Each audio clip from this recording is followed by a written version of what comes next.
بسم اللہ الرحمن الرحیم۔ حضرت اسید بن حضیر رضی اللہ تعالی عنہ ایک صحابی تھے جو حضور پاک صلی اللہ علیہ وآلہ وسلم سے مزاح کر لیا کرتے تھے، اور حضور پاک صلی اللہ علیہ وآلہ وسلم ان سے مزاح کر لیا کرتے تھے۔ آقا کریم صلی اللہ علیہ وآلہ وسلم کے پاس کھڑے ہو کر وہ ایسی گفتگو کرتے کہ لوگ خوش ہو جاتے تھے۔ آپ صلی اللہ علیہ وآلہ وسلم کی طبیعت میں سختی نہیں تھی۔ اللہ تعالیٰ فرماتا ہے، اے محبوب، اگر تو ترش مزاج ہوتا تو تیرے ماتھے پر شکنیں آتی تو اتنے لوگ تیرے گرد جمع نہ ہوتے۔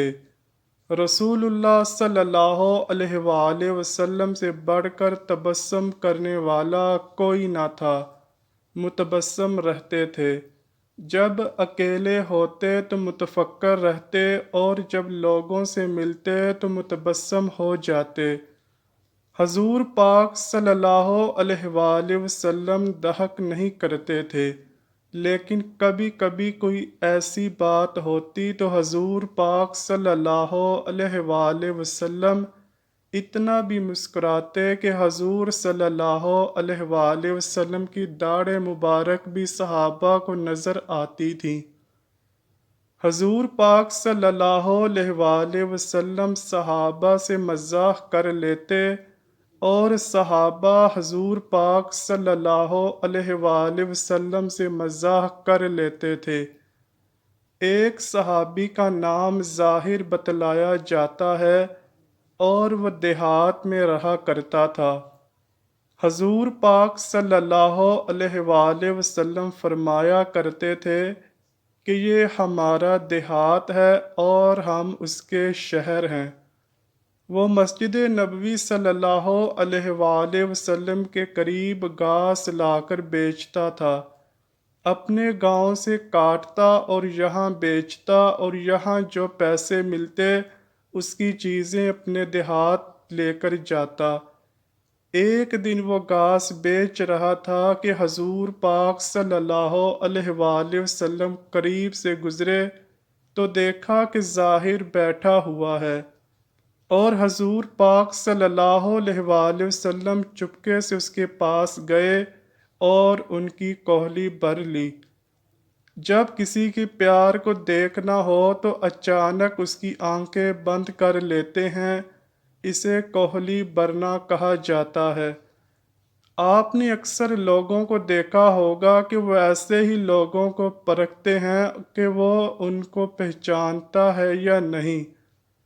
اب حضور پاک صلی اللہ علیہ وآلہ وسلم جب چپکے سے گئے اور حضرت ظاہر رضی اللہ تعالی عنہ کی کوہلی بھر لی، ان کو پتہ چل گیا کہ یہ ہاتھ میرے حضور پاک صلی اللہ علیہ وآلہ وسلم کے ہی ہیں، تو انہوں نے بتانے کی بجائے اپنی کمر کو حضور پاک صلی اللہ علیہ وآلہ وسلم کے سینے سے جوڑا اور رگڑنا شروع کر دیا۔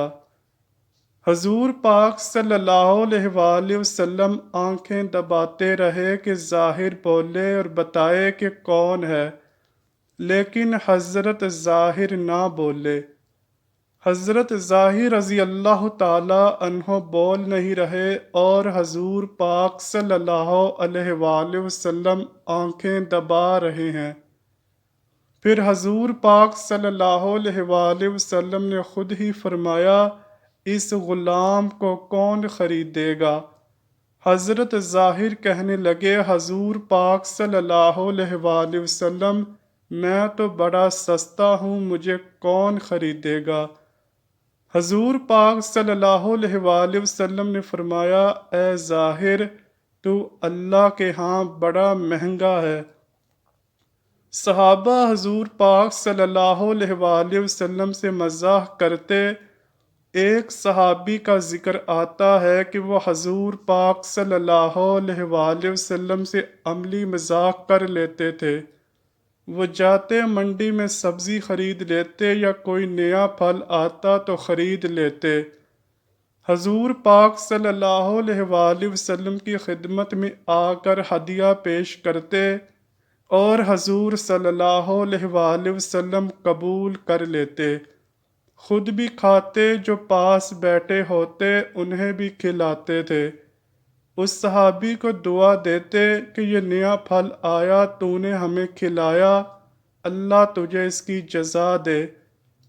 4-5 دن بعد وہ جب دوبارہ منڈی جاتے تو جس سے وہ پھل ادھار لیا ہوتا وہ پیسے مانگتا تو اسے کہتے، آ تجھے حضور پاک صلی اللہ علیہ وآلہ وسلم کے پاس لے چلوں، یہ پھل تو میں حضور پاک صلی اللہ علیہ وآلہ وسلم کے لیے لے گیا تھا، اور پھر اسے لے کر حضور پاک صلی اللہ علیہ وآلہ وسلم کے پاس آ جاتے اور عرض کرتے، حضور پاک صلی اللہ علیہ وآلہ وسلم، وہ جو پرسوں پھل کھایا تھا نا، یہ اس کے پیسے مانگتا ہے۔ حضور پاک صلی اللہ علیہ وآلہ وسلم فرماتے کہ میاں تو نے وہ پھل تحفے میں نہیں دیا تھا؟ عرض کرتے، غریب آدمی ہوں، تحفہ کیسے دے سکتا ہوں؟ میں نے سوچا تھا کہ سب سے پہلے حضور پاک صلی اللہ علیہ وآلہ وسلم بھی کھائیں۔ حضور پاک صلی اللہ علیہ وآلہ وسلم اس کی قیمت بھی ادا کرتے اور پھر دوبارہ دعا بھی دیتے، پھل مفت میں کھلاتے اور 2 مرتبہ دعائیں بھی لے جاتے۔ تو یہ آقا کریم صلی اللہ علیہ وآلہ وسلم کے ساتھ صحابہ کا محبت کا انداز تھا۔ حضرت اسید بن حضیر رضی اللہ تعالی عنہ بھی ایسے ہی شخص تھے۔ ایک دن کھڑے کھڑے حضور پاک صلی اللہ علیہ وآلہ وسلم سے باتیں کر رہے تھے کہ حضرت اسید رضی اللہ تعالی عنہ کے پہلوں سے کپڑا ہٹا ہوا تھا۔ یہ ایسی باتیں سنا رہے تھے کہ لوگ خوشی سے لوٹ پوٹ ہو رہے تھے۔ حضور پاک صلی اللہ علیہ وآلہ وسلم نے اپنے دستے مبارک کو ان کے پہلوں پر مارا اور فرمایا، اب بس بھی کرو۔ تو حضرت اسید رضی اللہ تعالی عنہ کا رنگ بدل گیا اور کہا، حضور پاک صلی اللہ علیہ وآلہ وسلم، مجھے بدلہ چاہیے۔ سب صحابہ حیران رہ گئے کہ ابھی اسید ہنس رہا تھا اور اب کہتا ہے کہ بدلہ لینا ہے۔ حضور پاک صلی اللہ علیہ وآلہ وسلم ناراض نہیں ہوئے۔ حضور صلی اللہ علیہ وآلہ وسلم نے بدلے کی اجازت دی۔ حضرت اسید رضی اللہ تعالی عنہ کہنے لگے، حضور صلی اللہ علیہ وآلہ وسلم، جب آپ نے مجھے تھپڑ رسید کیا تو میرا پہلو برہنہ تھا، اس پر کپڑا نہیں تھا۔ حضور پاک صلی اللہ علیہ وآلہ وسلم نے اپنے پہلو سے بھی کپڑا ہٹا دیا۔ جب حضور پاک صلی اللہ علیہ وآلہ وسلم نے کپڑا ہٹایا تو سب صحابہ کو حضرت اسید رضی اللہ تعالی عنہ پر غصہ آیا، لیکن جب حضور پاک صلی اللہ علیہ وآلہ وسلم کے پہلو سے کپڑا ہٹا اور حضور پاک صلی اللہ علیہ وآلہ وسلم کے پہلوں کی وہ رنگت اور جھلک دکھائی دی تو آگے بڑھ کر لپٹ گئے اور حضور صلی اللہ علیہ وآلہ وسلم کے پہلوں کو چومنے لگے، پھر کہنے لگے، میرے ماں باپ آپ پہ قربان یا رسول اللہ صلی اللہ علیہ وآلہ وسلم۔ حضور صلی اللہ علیہ وآلہ وسلم، یہ سارا کام میں نے اسی لیے کیا، ورنہ میں کون ہوتا ہوں آپ سے بدلہ لینے والا۔ خندق کے موقع پر بھی صحابہ نے حضور پاک صلی اللہ علیہ وآلہ وسلم کا بدن مبارک دیکھا تھا اور حضور پاک صلی اللہ علیہ وآلہ وسلم کے بدن پر پتھر بندھے بھی دیکھے تھے۔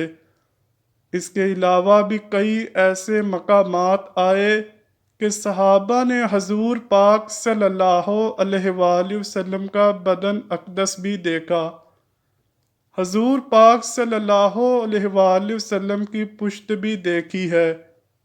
حضرت محش بن عبداللہ روایت کرتے ہیں کہ حضور پاک صلی اللہ علیہ وآلہ وسلم کو میں نے ایک دن احرام باندھتے ہوئے دیکھا۔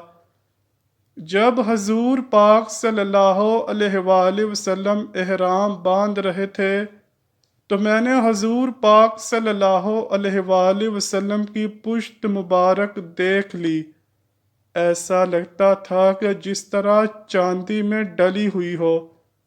دوستو، آئیے مل کے دعا کرتے ہیں کہ ہمیں بھی حضور پاک صلی اللہ علیہ وآلہ وسلم کی زیارت نصیب ہو۔ آمین یا رب العالمین۔ امید کرتا ہوں کہ آپ کو ویڈیو ضرور پسند آئی ہوگی۔ اگر ویڈیو پسند آئی ہے تو ویڈیو کو لائک کیجئے، شیئر کیجئے اور چینل کو لازمی سبسکرائب کیجئے۔ ملتے ہیں اگلی ویڈیو میں، تب تک کے لیے اللہ حافظ۔